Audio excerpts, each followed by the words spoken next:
Hello बच्चों, नमस्कार आप सभी को। आई होप कि आप सब स्वस्थ होंगे।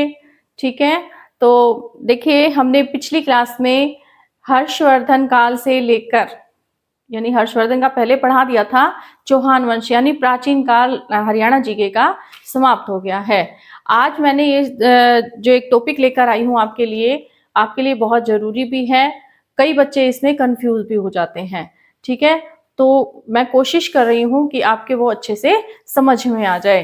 तो ये जो टॉपिक है, ये कई बच्चे जब हम इतिहास को पढ़ते हैं तो सबसे पहले हम अटक जाते हैं ईसा पूर्व और ईसवी में कि बीसी क्या है, सीई क्या है, एडी क्या है। इस तरीके के जो सन आते हैं उनमें हम अटक जाते हैं, समझ में आता नहीं है।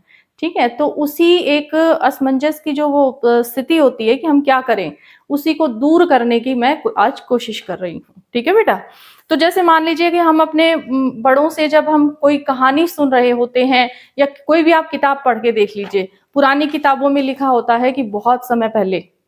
अब वो बहुत समय कब था नहीं पता, तो हम क्या करें कि भाई उसको हम समझने के लिए, ईसा पूर्व को समझने के लिए हम क्या करेंगे, हम हड़प्पा काल से शुरू करते हैं। जैसे 2500 ले लो, 2600, या फिर देखिए 2600 के बाद 1500, ठीक है, और फिर 1000, फिर 500। ठीक है, ये हो गया। यहां से शुरू करते हैं तो मिड में आ जाए, ताकि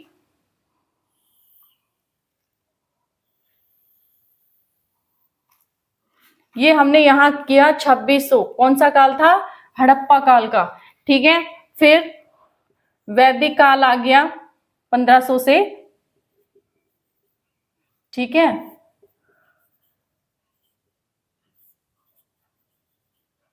ठीक है, और 500 से 1 ईसा पूर्व। ठीक है बेटा, अब इसके बाद क्या है?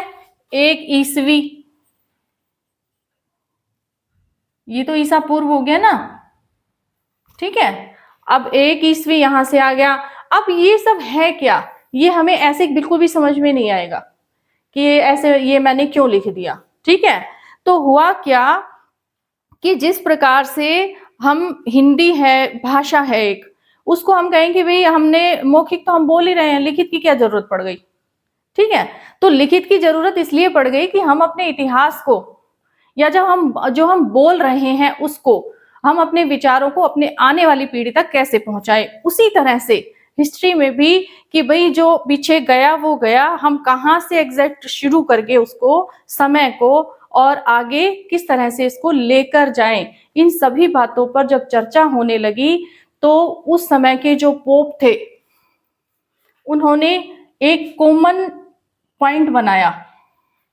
ठीक है, एक कॉमन पॉइंट बनाया कि भाई ये समय ले लीजिए, यहाँ इसको कॉमन एरा बोला जाता है, कि एक कॉमन एक पॉइंट ले लो और उसके इधर वाला हिस्सा तो क्या होगा, ये घटते क्रम में होगा।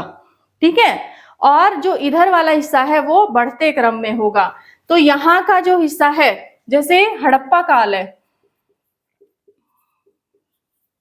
2600, फिर घट गया, फिर घट गया, फिर घट गया, और यहां से फिर कम हो गया। ठीक है, और इसको कॉमन क्यों माना गया? इसको माना गया कि जो भगवान है, किसके, जो ईश्वर हैं लॉर्ड जीसस, उनके डेट ऑफ जो बर्थ माना गया, उनका बर्थ जो माना गया, उसको कहा गया कि ये एक कॉमन पॉइंट है कि ये लॉर्ड जीसस का जन्मदिन है उस दिन, इसलिए इसी को पॉइंट माना जाए। ठीक है, तो इसलिए यहां पर ये पॉइंट मानकर इसको क्या कहा गया? एडी कहा गया। क्या कहा गया? एडी। और वैसे इसे क्या कहा गया? बीसी। ठीक है, अब बीसी और एडी का भी मतलब मैं आपको बताऊंगी।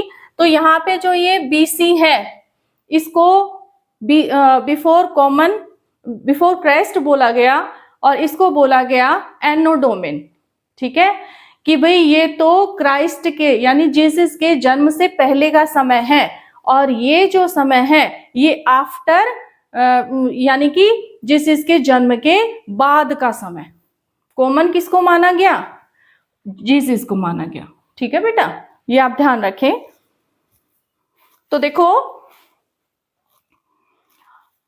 अब इसके बाद कुछ जो समुदाय है इसमें देखो, जैसे 1 ईस्वी हो गया, 500 हो गया, 1000 हो गया, ठीक है, फिर 1000 के बाद 1500 हो गया, ऐसे करके कौन सा हो गया? 2025, यानी चलता गया आगे। तो ये इसको तो हम क्या बोलते हैं? इधर वाले को एडी बोलते हैं, एनो डोमिन। ठीक है, और इसको क्या बोलते हैं? बिफोर क्राइस्ट बोलते हैं, बिफोर क्राइस्ट बोलते हैं। ठीक है बेटा, इसको ईसा पूर्व भी कहते हैं हिंदी में, इधर इसको ईसवी बोलते हैं। ठीक है, दूसरा इसमें क्या है कि एक समुदाय जो ये कह रहा था कि भाई हम आपके ईश्वर को क्यों माने, तो हम क्या करेंगे? उन्होंने भी एक अपना खुद का जो विचार रखा और उस विचार को ही उन्होंने इसको मतलब मान लिया। क्या माना उन्होंने? BCE और CE। ठीक है बेटा, बिफोर कॉमन एरा और कॉमन एरा। ठीक है, इस तरह से मान लिया इन्होंने। तो जब इन्होंने ये माना तो अब जो समय है वो इन्हीं के अनुरूप ही चल रहा है। कहीं तो कॉमन एरा लिखा होता है, कहीं पर एडी लिखा होता है। ठीक है, तो जैसे ईसा पूर्व का जो ये जो समय है इनको हम BC भी बोलते हैं, BCE भी बोलते हैं, ईसा पूर्व भी बोलते हैं। ठीक है बेटा, और ये जो समय है इसको हम एडी भी बोलते हैं और कॉमन एरा भी बोलते हैं। ठीक है, और ईसवी भी बोलते हैं। ठीक है, ये आप ध्यान रखिएगा। ईसा पूर्व में और ईसवी में ये अंतर है कि लॉर्ड जो पोप थे उस समय के, वो क्योंकि उस विचार के जो विद्वानों के जो सभा थी उसमें शामिल थे, मुख्य भूमिका थी उनकी, तो उन्होंने कहा कि इसको कॉमन पॉइंट मान लिया जाए लॉर्ड जीसस के बर्थ को। ठीक है, तो यहाँ पर बिफोर क्राइस्ट कर दिया, या ईसा पूर्व कर दिया, या तो फिर बिफोर कॉमन एरा कर दिया। ठीक है, और यहाँ पर क्या हुआ?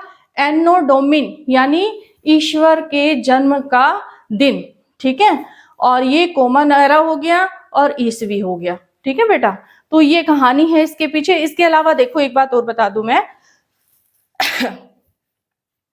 यहां पर ईसा पूर्व में ये है 57 ईसा पूर्व। ठीक है, ये विक्रमी संवत भी है, विक्रमी संवत। ठीक है बेटा, अब ये जब विक्रमी संवत है तो हम क्या करते हैं? 2025 का में आपको विक्रमी संवत निकालना है, तो भाई ये 57 इसमें ऐड करेंगे तभी तो ज्यादा समय आएगा, है ना? तो हम क्या करेंगे? 57 को ऐड कर देंगे। कितना हो गया? कितना हो गया? 8 0 और 2, 2082 हो गया। ठीक है बेटा, तो इस तरह से ये निकाला जाता है। जैसे कि यहाँ पे आपका 78 ईस्वी, यहाँ 78 ईस्वी आता है, जो किसमें क्या माना जाता है? उसको शक संवत। क्या माना जाता है? शक संवत। यानी विक्रमी संवत तो इसमें BC में आता है, ईसा पूर्व में आता है, और शक संवत किस में आता है? ईसवी में आता है। ठीक है बेटा, ये ध्यान रखें, विक्रमी संवत और शक संवत, क्योंकि हमारा ही ये एक पंचांग है और एक राष्ट्रीय कैलेंडर है। ठीक है, इसके अलावा जो हम जो वो डेली जो आप कैलेंडर में देखते हो पूरे महीने का वो जो होता है, अंग्रेजी कैलेंडर जिसको बोलते हैं, उसको ग्रेगोरियन भी बोलते हैं, ग्रेगोरियन कैलेंडर। ठीक है, तो इस तरीके से भी बोलते हैं। ठीक है बेटा, तो ये ध्यान रखना। आई होप कि आपको ये छोटी सी जो टॉपिक है आपको समझ में आया होगा। ठीक है, अगर समझ में नहीं आया है, किसी को कोई परेशानी है इसमें, तो आप मुझे कमेंट करें। ठीक है बेटा, चैनल को लाइक करें, सब्सक्राइब करें। ठीक है, अगला टॉपिक आपका मध्यकाल का होगा।